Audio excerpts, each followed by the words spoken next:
Oi pessoal, tudo bem? Aqui é a Carol e se você está assistindo esse vídeo é porque você está interessado nas aulas particulares de redação.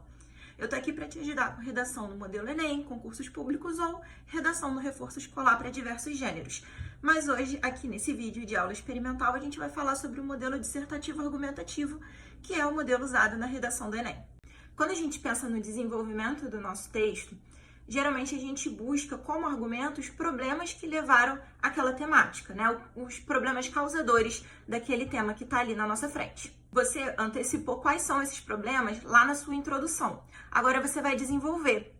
E aí você pode separar isso de uma forma inteligente. O primeiro argumento pode ser o mais sólido em relação à causa do problema. Aí você vai usar mais um repertório sociocultural, que você pode usar para enriquecer seu texto. Você vai emendar esse segundo repertório com uma justificativa que corrobore com a sua tese. Então, ele não está lá à toa, ele está sendo justificado. E ele serve como exemplo de como aquele problema indicado por você é verídico em relação ao tema. Afinal, ele está ali para embasar o seu raciocínio.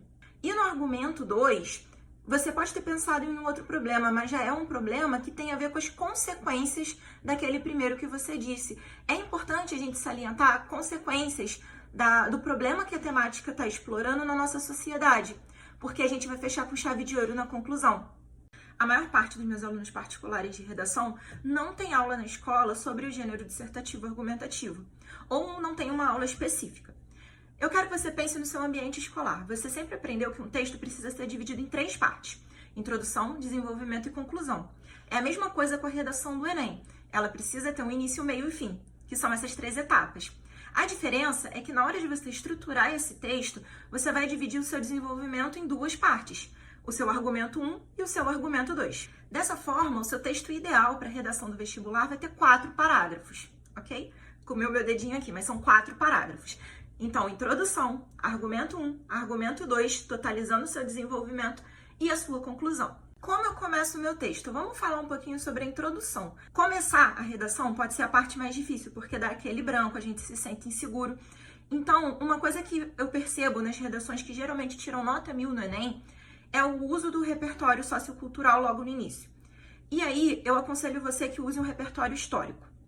Você pode usar outros tipos de repertório, com certeza, se eles forem válidos. Mas o repertório histórico, ele traz segurança. É uma coisa que não pode ser contestada. Então, é uma boa forma de você começar o seu texto. Então, contextualiza sobre o problema e traz esse repertório aí que você tem na cabeça. Você pode fazer um repertório histórico, você pode trazer um repertório literário, que também é muito rico. Então, se você estiver trabalhando um tema que te lembre uma obra específica da literatura clássica, esse é o momento de usar. Porque esse repertório inicial vai te ajudar a explicar o tema da redação. Porque você não pode colocar o título da redação do Enem com o nome do tema que foi dado. Então, essa é uma forma de você abordar a temática sem copiar e colar. Uma introdução perfeita vai abarcar esses 4 elementos. Então, contextualização, tema, tese e antecipação do argumento 1 e do argumento 2. Para a gente começar a falar de argumentação, você pode lançar mão de certas estratégias. A primeira delas é sempre usar dados quantitativos, ou seja, estatísticas. Pesquisas científicas e outros tipos de fatos que são comprovados, você viu numa notícia de jornal, você lembra a referência, você leu num texto, você leu em um livro, vão sustentar o seu texto e vão sustentar a sua tese. Também é legal aqui você usar referências de autoridade, como a própria Constituição, organismos como o ONU, organizações como ONGs, além de pensadores e filósofos e sociólogos conhecidos. E, gente, não se esqueçam, tá bom? Texto do Enem é em terceira pessoa. Nós não escrevemos em primeira pessoa redação para vestibular. O texto dissertativo argumentativo, ele exige que você use a terceira pessoa. Então, ele é impessoal. Se você usar eu acho, já não é legal. A sua prova, ela é avaliada por competências. Eu já vou falar disso. Mas a competência 4, especificamente, ela avalia a coesão e a coerência no seu texto. Ela está ali para observar se você usa corretamente os operadores argumentativos, que são algumas expressões usadas para dar ganchos durante o seu texto e algumas conjunções. Com certeza na escola você recebeu, quando estava estudando ali conjunções e conectivos, uma tabelinha de palavrinhas-chave que representam adição, adversidade, conclusão, proporcionalidade. E aí, nessa competência, a gente vai estar observando se você está usando esses conectivos da forma correta. Com a prática regular da redação, isso fica muito fácil e você memoriza vários. Tenta não repetir nenhum deles ao longo da sua redação. Isso vai enriquecer o seu texto. Quando a gente pensa no desenvolvimento do nosso texto, geralmente a gente busca como argumento os problemas que levaram àquela temática, né? Os problemas causadores daquele tema que está ali na nossa frente. Você antecipou quais são esses problemas lá na sua introdução. Agora você vai desenvolver. E aí você pode separar isso de uma forma inteligente. O primeiro argumento pode ser o mais sólido em relação à causa do problema. Aí você vai usar mais um repertório sociocultural, que você pode usar para enriquecer seu texto. Você vai emendar esse segundo repertório com uma justificativa que corrobore com a sua tese. Então, ele não está lá à toa, ele está sendo justificado. E ele serve como exemplo de como aquele problema indicado por você é verídico em relação ao tema. Afinal, ele está ali para embasar o seu raciocínio. E no argumento 2, você pode ter pensado em um outro problema, mas já é um problema que tem a ver com as consequências daquele primeiro que você disse. É importante a gente salientar consequências do problema que a temática está explorando na nossa sociedade, porque a gente vai fechar com chave de ouro na conclusão. A conclusão é uma parte muito importante na redação do Enem. Você pode garantir aí 200 pontos se você lembrar de umas regrinhas básicas.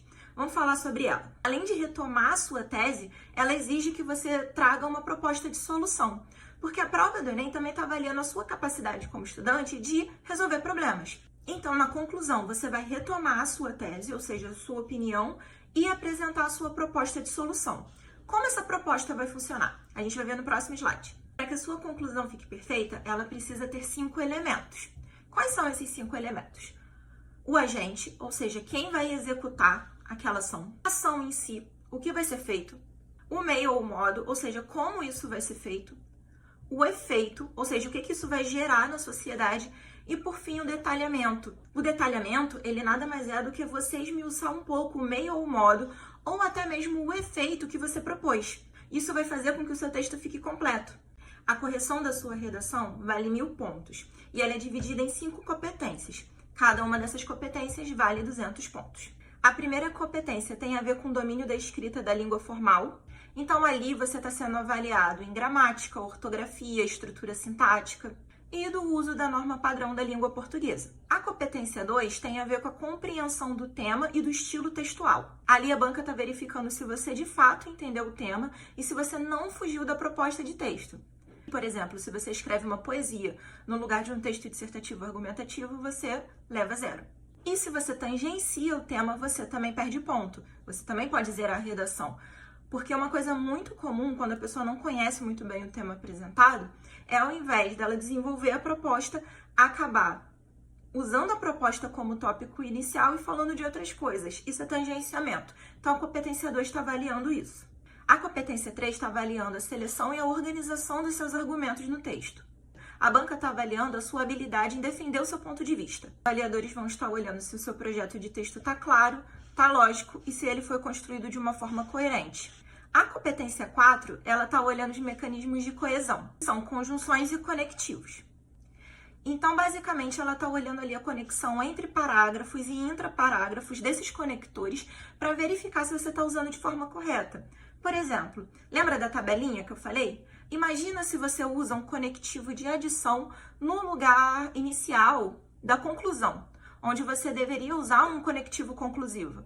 É aí que você perde ponto. E se você também repete muito o mesmo conectivo durante a redação, você também está perdendo ponto. E, finalmente, a competência 5, que é a sua proposta de intervenção. Ela vai estar sendo avaliada para verificar se você conseguiu abranger os 5 tópicos, os 5 elementos que são necessários para que ela esteja completa, que eu já citei anteriormente. Vou deixar aqui para vocês observarem a tabelinha de como é feita essa pontuação. Essa tabelinha está disponível no próprio site do INEP, no Gov, tá bom? E aí, pessoal, eu queria lembrar para vocês coisas que vocês não podem fazer e que podem trazer um 0 para a redação de vocês. Começando pela fuga total ao tema. Então, se a redação pede para você falar da lei seca e você fala sobre bullying, você está zerando a redação. Desobedecer ao gênero. O gênero é dissertativo argumentativo. Então, se você escreve uma poesia, você também está zerando o texto. Se o seu texto for pequeno demais, o que a gente chama de texto embrionário, tem menos de 7 linhas, ele também é zerado. Se você fez cópias excessivas do seu texto, do repertório que já veio na própria redação, isso também não é levado em conta. Então não é legal. Prepara o seu próprio repertório. Eu sei que a gente não temos bola de cristal, não temos como saber qual vai ser o tema, mas é para isso que a gente se prepara o ano inteiro e escreve tantos textos, né? É para isso que tantos professores se esforçam aí para tentar inferir qual vai ser a temática sugerida. Confie também no repertório mesmo que você tem, sabe? Você leu bastante livro, você se manteve informado esse ano e isso vai ser o suficiente. Não desrespeite os direitos humanos, a gente tem que ser respeitoso no nosso texto. Não podemos apoiar nenhum tipo de violência, discriminação, coisas que eu nem precisava dizer aqui, né? Mas bom senso, por favor. Deixar a folha em branco também anula sua redação e, por fim, fazer qualquer tipo de desenho ou rasura na folha. Eu sei que tem uma galera que é ansiosa e acaba fazendo desenho até no próprio livro da escola. Não faça isso na sua redação do Enem, tá bom? Isso vai descontar ponto. E aí, eu quero ler aqui com vocês, como exemplo, a redação nota 1000 do Enem de 2024, do Danilo Oliveira Batista, de São Luís do Maranhão. Eu peguei esse modelo pronto aqui do Instagram Estratégia Nota 1000. Eles fizeram um trabalho muito legal, dando os devidos créditos aqui, de mapear todo esse sistema da redação. Eu indico o Instagram deles para vocês também. E a gente vai conversar, ler aqui para entender juntos como ele conseguiu tirar essa nota. Bom, pessoal, vamos começar aqui analisando a introdução do Danilo, que está bem completinha, e vamos identificar aí esses elementos que a gente já conversou até no início do nosso vídeo, para que você possa ter isso em mente quando você for escrever a sua redação. Ele já começa com o repertório histórico. Então, vamos lá. O ciclo do ouro ocorrido no Brasil no século XVIII acarretou o aumento do número de escravos provenientes do continente africano no país, trazidos com graves diferenças culturais entre si, sem que fossem levados em consideração os aspectos regionais e sociais de suas origens, ocasionando uma homogeneização forçada de indivíduos. Então, esse pedacinho aqui é um repertório histórico, não é contestável. Tá certo, isso aconteceu. E ele começa dessa forma, introduzindo a temática, porque tem tudo a ver com o tema. De azul, você vai perceber que ele conseguiu trazer o tema à tona, com as palavras-chave necessárias, que são as contidas no tema, mas ao mesmo tempo colocando também a opinião dele. Então a tese dele também está incluída nessa parte grifada de azul. Atualmente, de forma análoga à história colonial brasileira, ainda há uma forte tendência à padronização cultural da África, desprezando a sua pluralidade e o seu legado. Então, ele deixou bem clara a tese, né, a opinião dele, e conseguiu aí trazer pra gente a temática pedida no texto. E por fim, de rosinha, ele fez uma coisa muito importante. Ele antecipou os argumentos dele. Então, fazendo isso, você está trazendo uma previsibilidade para o corretor da sua banca. Olha só como ficou. Assim, 2 grandes desafios para a valorização da herança africana no Brasil, palavra-chave do tema, devem ser debelados: as políticas públicas ineficazes e as falhas educacionais. Esses são os 2 argumentos que ele vai desenvolver agora nos próximos parágrafos. Aqui no primeiro parágrafo de desenvolvimento, ele já começou citando o argumento 1 que ele antecipou para a gente lá na introdução. Então, tudo que está de azul é esse argumento detalhado. Diante do cenário exposto, as políticas públicas ineficazes possibilitam a desvalorização do legado africano no país, uma vez que elas impedem o estabelecimento concreto de uma revisão histórica pautada em mais oportunidades, proteção e visibilidade para pessoas pretas.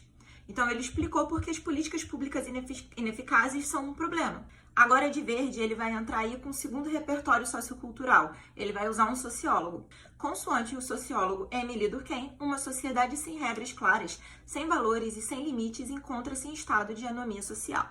Então, repertório. Agora, de rosa, ele está desenvolvendo esse repertório. Agora, ele vai conectar esse repertório com um argumento. E isso vai fazer com que o parágrafo dele se torne lógico. Esse ponto aqui que muita gente erra. Porque, às vezes, a pessoa usa o repertório, mas não desenvolve ele. Então, ele só fica lá sem explicação. Você não pode esquecer e abandonar o seu repertório. Ele precisa estar sendo usado com intenção, ok? Então, vamos lá. Como é que ficou esse desenvolvimento?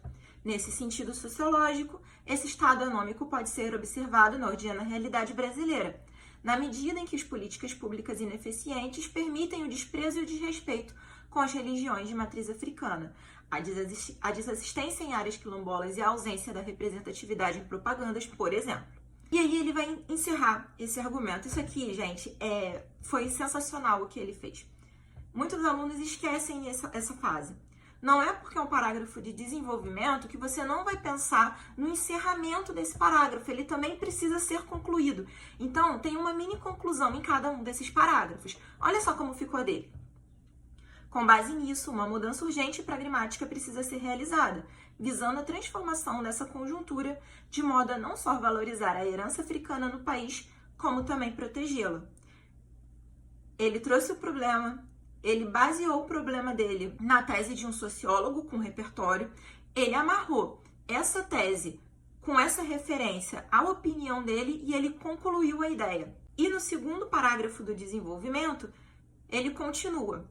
Ademais, as falhas educacionais, olha aí, falhas educacionais foi o segundo argumento que ele antecipou para a gente lá na introdução. Então, ele já começa o parágrafo com ele. Ademais, as falhas educacionais também constituem-se como importantes fatores que aprofundam o descaso com o legado africano no Brasil. Segundo o filósofo Immanuel Kant, o homem é aquilo que a educação faz dele. Terceiro repertório usado. Sob esse prisma filosófico, ele já começa justificando o uso do argumento. Essas falhas educacionais solidificam mentalidades alienadas na população, potencializando preconceitos e ratificando equívocos concernentes à cultura africana no país. Nesse viés, a própria formação do cidadão brasileiro, no que tange à África e a sua herança, é maculada por noções desprovidas de veracidade e etnocêntricas, corroborando a desvalorização da pluralidade das raízes africanas presentes nos campos variados, como gastronomia, dança e religião, representados respectivamente pelo acarajé, tambor de crioula e candomblé. Então ele desenvolveu essa tese explicando onde a gente está pecando, é uma falha educacional. Ele está dizendo pra gente que nas escolas nós não estamos sendo ensinados a valorizar essa cultura. E agora ele vai encerrar, da mesma forma como ele fez com o primeiro. Então, torna-se imperiosa a correção imediata dessas falhas, no sentido de debelar erros e ampliar visões africanas positivas. E finalmente chegamos à conclusão. A conclusão dele realmente ficou excelente. Vamos analisar juntos. Infere-se, portanto, que as políticas públicas ineficazes e as falhas educacionais, olha ele repetindo os dois argumentos, retomando a tese dele, configuram-se como dois desafios para a valorização da herança africana no Brasil. Nessa ótica, o governo federal, órgão máximo responsável pela ordem social, deve ampliar as políticas públicas existentes, tornando-as mais eficazes por intermédio de uma aliança com o governo estadual e o governo municipal, com a finalidade de aumentar a proteção, as oportunidades e as representatividades das pessoas pretas. Pessoal, olha só, o governo federal é o agente. Órgão máximo responsável pela ordem social é o detalhamento. Ele está explicando o que é o governo federal. Ampliar as políticas públicas existentes, tornando-as mais eficazes, é a ação, é o que deve ser feito. É essa a medida de solução que ele está propondo. Por intermédio de uma aliança com o governo estadual e o municipal, é um meio. Como ele vai fazer isso? Através de uma aliança? Com a finalidade de aumentar a proteção, as oportunidades e a representatividade das pessoas pretas. Esse é o efeito, é o que ele quer conseguir. E aí ele repete. O governo federal também deve corrigir falhas educacionais por meio da mídia, grande divulgadora de informações, e da escola, a fim de mitigar equívocos ocasionando a valorização do legado africano. De novo, o governo federal como agente, corrigir falhas educacionais como ação, por meio da mídia, o meio ou o modo, o detalhamento de roxinho ali, grande divulgadora de informações. A escola também é o meio ou modo, então por meio da mídia e da escola, a fim de mitigar equívocos ocasionando a valorização do legado africano. É o efeito que ele vai conseguir. Então ele tem aí duas propostas completas. Uma coisa que também acontece muito é a pessoa se empolgar na conclusão e acabar querendo dar mais de uma solução. Gente, não adianta você ter duas propostas de soluções incompletas. É melhor você fazer uma completa, ok? Mas aqui ele fez duas completas. E aí, se ele tivesse terminado o texto dele aqui, ele já teria tirado, já teria alcançado a nota máxima. Mas ele encerra de uma forma inteligente, que é como a gente deve encerrar uma redação. Ele retoma o início do texto, fazendo um fechamento através do repertório que ele usou lá na introdução. Vamos ver? Logo, o país possuirá uma estrutura melhor para dialogar com a herança africana, longe da padronização impositiva ocorrida durante o ciclo do ouro, lá no início do texto. Gente, olha só, ele usou esse argumento, esse repertório, para começar o texto, e ele fechou de uma forma genial aqui, encerrando com essa retomada. Queria que vocês observassem aqui que tudo que está de laranjinha são os conectivos textuais. Percebam que ele não repetiu nenhum, e isso fez com que ele atingisse a nota máxima na competência 4. Outra coisa, eu sei que você deve estar pensando que ele usa um vocabulário um pouco mais elaborado, um pouco mais formal. Você não precisa usar um vocabulário tão extenso, porque eu sei que é uma insegurança. Mas apesar de você não conhecer muitas palavras diferentes, o mais importante é que as palavras que você use estejam corretas de acordo com a norma padrão da língua. Ou seja, só de você não usar abreviações, marcas de oralidade e gírias, você já está aí com meio caminho andado e caminhando para ter essa nota. Bom, pessoal, eu espero muito que todos vocês consigam uma nota alta. Eu quero que vocês pensem que redação é prática. Então, quanto mais você praticar, mais chances de tirar uma nota muito alta vocês vão ter. E por isso que a correção das suas produções de texto são tão importantes, porque você precisa desse feedback, desse olhar de banca. Eu ofereço aulas de redação com propostas semanais para você praticar. E caso você ache que você não precisa das aulas ou não tem tempo, eu também tenho uma oficina de redação, onde eu envio os temas para você semanalmente, para você produzir por escrito, me enviar e eu te envio a correção nesse modelinho aí que você está vendo. Lembrando que se o seu foco não for Enem, for outro tipo de concurso, eu também faço esse trabalho, só que aí aliado à banca que vai estar corrigindo a prova que você quer fazer. E se você quer conhecer um pouquinho mais do meu trabalho, me segue lá no Instagram. No meu Instagram, especificamente, eu falo sobre as minhas aulas particulares e sobre as minhas produções de escrita. Eu escrevo histórias de terror, histórias assombradas. Então, se você se interessa por esses temas, vai lá dar uma conferida, dá uma olhadinha. Me segue para você não perder os próximos vídeos e tchau, tchau!